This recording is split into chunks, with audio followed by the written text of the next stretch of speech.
from rendering 60% of Ghana's freshwater bodies contaminated to causing almost 70% of cocoa farmers to lose income. Galamsey has shaped Ghana's national story for decades. There have been numerous crisis points. Each time, governments have responded, and yet, each time, the crisis grows worse. This is Ghana's Galamsey story, a story of crisis, response, and repeat.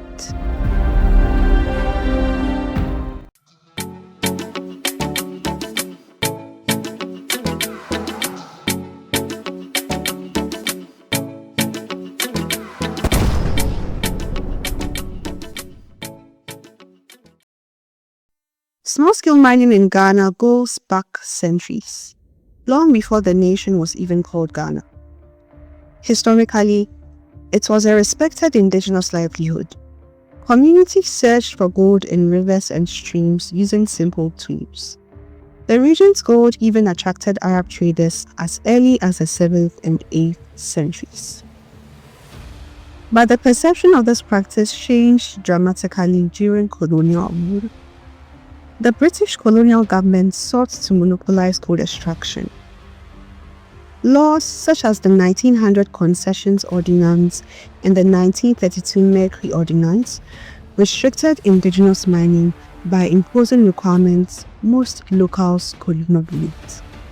Despite the restrictions, many continued mining informally using basic hand tools. Over time, this underground survival activity became known by the phrase, "gather them and sell." And this phrase eventually evolved into the word Galamsey. After independence, the colonial restrictions on mining were never fully reversed. Then came the economic crisis of the 1970s and 1980s. Formal jobs disappeared, unemployment surged, and thousands of young Ghanaians turned to informal mining simply to survive. But this gold rush came at a national cost. By the late 1980s, a World Bank study estimated that Ghana was losing about $10 million annually to gold smuggling. Alarmed by these losses, the Rawlings government passed the 1989 Small-Scale Gold Mining Law to legalize the sector. But the policy fell short. A 2001 report by the International Institute for Environment and Development found that roughly 85% of miners were still operating illegally. These miners had to deal with huge costs, red tape, and high educational requirements to obtain licenses. In response, the government mounted its first direct intervention against Galamsey, a military sweep. While the operation removed miners temporarily, it failed to yield lasting results. Because Galamsey was a means of survival, miners returned to the pits as soon as troops left, and so the cycle continued. Fast forward to 2006. The government sought to encourage foreign investment by rewarding large tracts of land to mining firms. But many of these concessions were already occupied by local Galamseyers, and tensions escalated. This led the Kufuor administration to launch Operation Flashout, another nationwide military intervention to forcefully remove illegal miners. Yet, the program failed to stop illegal mining. Again, miners returned once the military withdrew, or they simply moved to other less policed areas. Then, in 2008, the situation escalated dramatically. A surge in global gold prices attracted international attention to Ghana's gold deficits. This resulted in tens of thousands of foreign miners, mainly from Shandling County in China, to enter Ghana's informal mining sector. This marked a turning point because, before this period, most local Galamseyers used basic tools such as pans, shovels, and pickaxes. But these Chinese operators introduced heavy industrial machinery, excavators which could strip entire landscapes within days, and Shangfang machines which were diesel-powered suction dredgers that could mine directly in riverbeds, hereby pumping sediment and chemicals directly into rivers. With Chinese operators bringing industrial scale to informal mines, the Galamsey narrative evolved from this economic leak to an environmental emergency. By 2013, there was growing outcry from the media and the public. In response, the government under John Dramani Mahama launched the Inter-Ministerial Task Force on Illegal Mining, a joint military and police operation to combat Galamsey, another militarized response to the crisis. The operation deported more than 4,500 foreign nationals, most of them Chinese, but the crackdown did not last. Mining activities soon resumed. Local Ghanaians continued operating Chinese equipment, and the task force itself became crippled by bribery and corruption. By 2017, the scale of the damage was becoming undeniable. Now, the World Health Organization recommends a maximum turbidity of 5 NTU for safe drinking water. But in 2017, River Birim measured 3,822 NTU. River Ofin measured 4,150 NTU. And River Bia reached 9,240 NTU. These numbers were 1,000 times above safe limits, and so public alarm grew rapidly. In April 2017, journalists and activists formed the Media Coalition Against Galamsey, amplifying national awareness of the crisis. Following massive pressure from the Media Coalition, the government responded again with a rapid-fire succession of militarized task forces. First, in 2017, the Akufo-Addo government launched Operation Vanguard, deploying 400 heavily armed military and police personnel to sweep mining regions. When that wasn't enough, they initiated Operation Galamstop in 2019, a specialized force aimed specifically at cleaning up River Birim. Finally, escalating even further, they rolled out Operation Halt in phases starting in 2021, where soldiers were deployed to protect forest reserves. But while these task forces were executing massive arrests and machine seizures, a justice gap was exposed. In January 2020, the Ministry of Environment, Science, Technology and Innovation made a shocking revelation. Approximately 500 seized excavators had mysteriously vanished from government custody. There were high-profile arrests and various committee reports. Yet, investigations into this scandal resulted in no successful high-level convictions. And while accountability remained elusive, government policy took another controversial turn.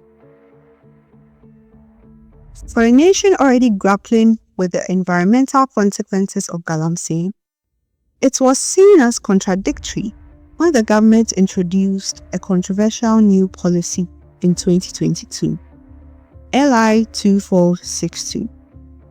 This policy allowed mining inside Ghana's protected forest reserves.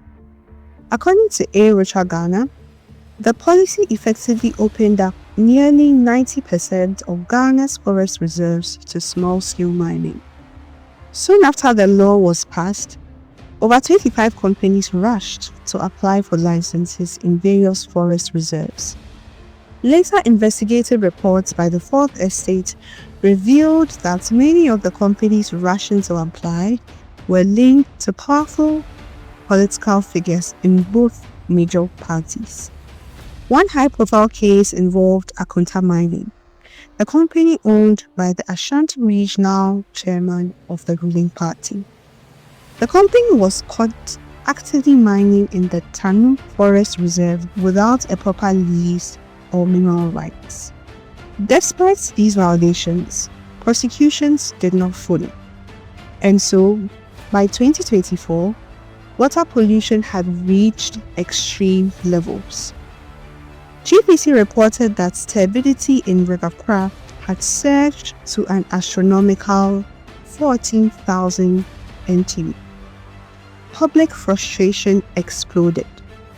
And so, in September 2024, Ghana witnessed its first major nationwide citizen-led protests against Galamsey. Protesters demanded that the government declare a state of environmental emergency. Instead, government arrested 53 demonstrators. The mounted pressure signaled that current interventions were just not working.